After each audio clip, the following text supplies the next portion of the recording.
রাজধানীর উত্তরায় চেতনানাশক দিয়ে গৃহকর্ত্রী আয়েশা আক্তার হত্যা মামলায় গৃহকর্মী বিলকিস সহ 2 জনকে গ্রেপ্তার করেছে পিবিআই। রাজধানীর শেরেবাংলা নগরে সংবাদ সম্মেলনে এই কথা জানায় সংস্থাটি। অতিরিক্ত ডিআইজি এনায়েত হোসেন মান্নান বলেন, ঘটনার পর উত্তরা পশ্চিম থানায় গত 19 ফেব্রুয়ারি হত্যা মামলা করে নিহত আয়েশা আক্তারের ছেলে মনোয়ার হোসেন।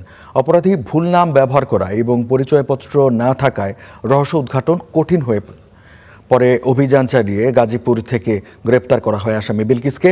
এ সময় তার কাছ থেকে চেতনানাশক ওষুধের খালি পাতা ও নগদ 6,300 টাকা উদ্ধার করা হয়।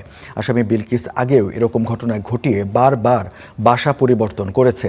তার নামে বিভিন্ন থানায় আরও 5টি মামলা রয়েছে। গত 17 ফেব্রুয়ারি রাতে উত্তরায় চেতনানাশক প্রয়োগে ষাটোর্ধ্ব গৃহকর্ত্রী আয়েশা আক্তারকে হত্যা করা হয়।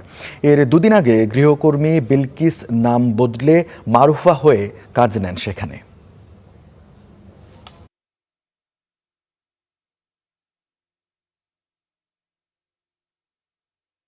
মেলান্দহর তথ্যের ভিত্তিতে আমরা গাজীপুরে তার বাসা উদ্ঘাটন করতে সক্ষম হই। সেখানে আমরা বাসা থেকে তাকে গ্রেপ্তার করি এবং বিলকিস সে স্বীকার করে যে স্বেচ্ছায় স্বপ্রণোদিত হয়ে সে মিথ্যা তথ্য দিয়েছিল নাম, এবং সে এই ঘটনা সংঘটিত করেছে।